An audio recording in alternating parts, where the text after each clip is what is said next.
Hello, my name is Arfan Bhatti and I'm here at the European Parliament to find out more about the BNP and its leader, Nick Griffin.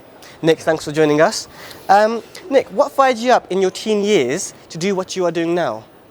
That's a long story. I grew up in a very political family. My parents met at a Communist Party meeting, which they'd gone to disrupt as right-wing conservatives in the days when there was good old sort of rough and tumble and serious political debate. So always had a political background.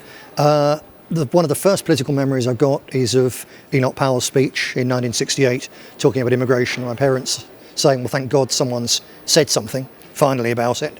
And then the key thing was in the 1970s, we had a Conservative government which was fundamentally very liberal. Ted Heath was a little bit like David Cameron. And everyone on the left and the right of politics considered that Britain was gradually, every couple of years you had a Labour government, then you had a Conservative government. Each time the Labour Party was in power, it dragged the country to the left. Each time the Conservatives were in power, they just sat there. And there was a feeling widespread across British political society that we were going to end up effectively as a communist state by degrees. This was the depths of the Cold War. And I was fundamentally anti-communist. I'd read a lot from a young age. And that was the key thing that made me think that I can't just sit here and do nothing.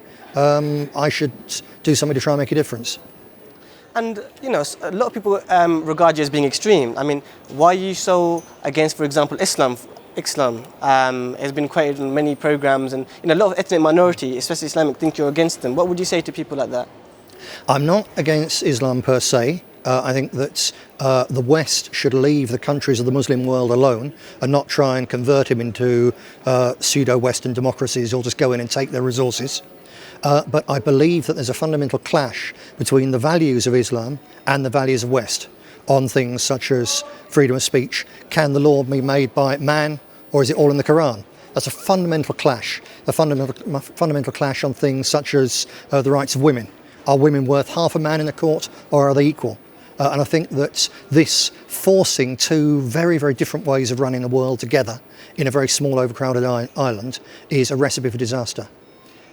And, talking about Islam and like fundamentalists, for example, I mean, how many fundamentalists do you think there are in Britain? Islamic fundamentalists? I don't know. What I do know is that every now and again one of my phone numbers gets put up on a far left website, and it filters into young Muslim circles. And when that happens, I get a heck of a lot of calls from very angry young Muslims who are initially angry about me. Sometimes we end up talking, and they're angry about the Middle East and various things. They're actually much more political than a lot of English kids. And I would say that obviously those calls are self-selected, but I think that they're fairly representative of the young Muslim street, especially in working class areas. There's an awful lot of radicalism out there, and as I see it, each new generation is actually more alienated from Western society, Western culture, and more radical than the previous one. So I think there's a lot, and that it's growing. And do you think that the young Muslims, particularly, or black people, got more hatred against yourself, or do you think the party as a whole? I don't know, you don't ask them that. What do you think? Do you think you're a good role model, and why? A good role model for whom? For the British party, political parties as a whole, and for people who vote for them? I would say so, because unremittingly we tell the truth. Every other party will spin and look at what the public want to hear and then try and sell what they want to do by doing that. We just tell it like it is. And some people greatly admire us for it, other people hate us for it, but I think everyone accepts that we tell it like we see it. And I think if everyone did that, then the voters would be at least voting on the issues as they're really going to be, instead of voting according to spin. I mean, most parties at the moment, I'm sure you're aware, a lot of people have lost trust in politics, especially with the politicians, have been saying one thing but doing another. Yeah. Do you really think that you're a party that says how it is, or do you think a party you're saying what you think is what it should be? We're saying what we think the problem is, and people can take it and leave it. The others don't do that. They say they've got what they want to sell. So in the Tory party case, for instance, but the Labour Party as well before that, they want to privatise everything. The political elite has been bought and paid for by the corporations. They're going to privatise everything. But they don't say it like that. They cover it up in all sorts of things. We're going to give you choice in the health service. No, they're not. They're going to take it away And then if you can pay for it, you can get what you can pay for. It's a huge shift. They don't tell the truth. Okay, Nick, now you're regularly described as being fascist. Obviously, on other interviews, you are quoted that you're not a fascist. Can you tell me more about your views about fascism and what kind of image you're exactly wanting for the BNP Party? Fascism, if it means anything other than just a pointless smear, historically it's about a close, almost incestuous relationship between big business and the state. And in 1930s fascism, the state was on top and big business worked with it. It was the junior partner, and it did well out of it, but it was the junior partner. And there was one other factor of fascism was the use of applied violence against political opponents to repress people. Now, as a party, the British National Party sits firmly within the old British tradition of absolute freedom of speech, freedom of association, and people can vote for who they want to and all the rest of it. So we're not fascist in that sense. Violence is directed against us. We never do anything other than defend ourselves if the police won't do it. And as regards the question of the state and the corporations, Britain is now a sort of a hyper-fascist state because it's moved to the point where government is the junior partner with the corporations, and they are the ones who call the shots. So I'm an anti-fascist, and if you want to look at real fascism in Britain, you look at Tony Blair, you look at what the government's doing, and it's classic fascism, including the use of force or allowing pseudo-gangs like Unite Against Fascism to attack us and other nationalists. It's organised by, it's accepted by the government. David Cameron signed up to Unite Against Fascism, which uses violence against its political opponents. So Britain is a fascist state. I'm an anti-fascist. And what about your methods? I mean, there's been a lot of, YouTube, for example, there's been a lot of people that are, holding banners of BNP. Now, you can argue they may not be BNP, just holding the banner and using it as a sort of political force. But there's been videos of, violence, hatred towards Muslims. I'm sure there's been other way around as well. And do you think that the BN Party, the British National Parties, could be responsible for this? No, I don't at all. There's a great deal of tension, resentment and hatred on all sides, as you say, within any multicultural, multi-ethnic society. And the more different groups you've got, the more balkanised it becomes. If everyone goes along with the pretense that everything's fine, and in particular that if you've got one section of the population which feels and really is aggrieved, and I would say that's the case of the white working class, who are absolutely at the bottom of the heap, if they're denied even recognition of their grievances, if they're denied a way to express those grievances in a political way, then that's the recipe for trouble.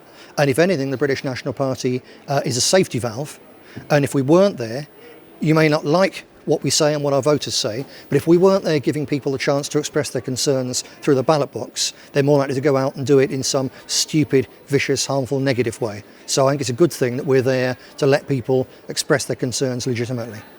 Right, and what are your views about the EDL? I mean, a lot of people say you're one party but with a different name. Some people say that EDL is copying the BNP in the same route but less violent, for example. Others say that is a way to take over the BNP, to take over yourself. What do you think about the EDL? Well, the British National Party isn't violent. Any violence near us is when we're attacked by the far left and by our opponents. It's not from us. As for the English Defence League, I've got a lot of respect and time for a lot of the rank and file. They're putting themselves out on the streets peacefully, overwhelmingly. They're taking risks in doing so. They're repressed by the police, people who lost their jobs and so on. I've got time for them. But the leadership of the EDL and the thing as a whole, it is quite simply a Zionist front organisation, which is financed in the end from the United States. And its purpose is to heighten and encourage a clash of civilizations, because the neocons and the far right of the Zionist spectrum, the Likud Kahanists, they want Europeans and Muslims fighting on the streets of Europe, so that when they then, as they want to ethnically cleanse Palestine of all the Palestinians, a lot of public opinion thinks, well, I wish we could do that in Britain, wish we could do it in France or Denmark, and that's what the EDL is there for. It's a false flag front group run by and financed by Zionists. Well, I mean, that's a big claim. It's a big claim, but if your viewers just give us a couple of weeks, and I'm at present partway through a document, the key parts relating to Britain are 20,000 words already. All of it factually backed up. It's a crystal clear pattern.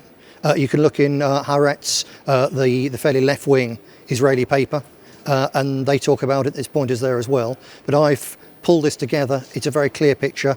It's a big claim, but it's true. Could you see yourself working with the EDO anytime in the future, together as partners, any way possible? I think it's highly unlikely because although we agree that radical Islam is a threat in Britain, so we've got a point of agreement there, we as nationalists believe that Britain should not be involved in foreign wars, foreign quarrels. So we want our troops home immediately from Afghanistan. We didn't want our troops to go to Iraq. We're fervently opposed to what's going on, interfering in the Middle East, be it Libya and then Syria. And in particular, we do not want the neocon Zionist war that's coming on Iran, whereas the EDL leadership are all in favour of that. So there's a huge difference between us. So we're no more likely to work with them realistically at that level than we are with George Galloway in respect, with whom we agree on some things, on other things we disagree. Right, okay, let's move on to the BNP Party now as a whole. Can you tell me the main principles of this party and what it really means? Yeah, the British National Party is really what it says on the box. It's a party about British nationalism. Nationalism is a political philosophy which says that society isn't about just individuals, atomised and so on, make as much money as you can for yourself, grab it quick and run. It regards the nation as having an entity. It's the largest part of an extended family. The nation has an existence of its own, has rights of its own to be considered. Future generations need to be taken into account. The sacrifices of past generations need to be considered, rather than anything decided what's going to be best for the people running the country for the next 6 months. So we're a party of nationalism. We believe that every nation has the same rights, but we're particularly concerned in Britain. It's not our business or duty to interfere in other countries. The fundamental rights are for a nation to govern itself, and for the government chosen by the people to govern that country in the interests of the people of that country and not in the interests of one particular class, big business, or whoever is paying them the most money from abroad. Well, it seems to me there that you sort of summed up what the UKIP stands for, United Kingdom Independent Party. No. So what would you say the difference between yourself and UKIP? The difference there is that UKIP is obviously a fervently anti-European party. We're fervently against Britain's membership of the European Union and have been for a lot longer than UKIP. You know, I was campaigning as a young teenager in 1975 in the referendum to get Britain out of the common market, when most of the people now in UKIP were Conservatives happily going along with it. But we've got the same position on Europe. But there it ends, because UKIP isn't a nationalist party, because UKIP wants to get out of this and hop over basically to becoming an extra state in the United States. It's a completely Atlanticist party. It has no interest in British self-determination. It wants free trade with the rest of the world. If you have free trade with China, you can say goodbye to every piece of manufacturing industry in Britain, because we can't compete with the fact that China's wages are so much lower, with the fact they've got no environmental protections in their factories and so on. So UKIP is there for free trade and for big business. We're there saying that the government has a right and a duty to organise the economy for the interests of the British people and not for a handful of shareholders and banks, who are the people who basically finance UKIP.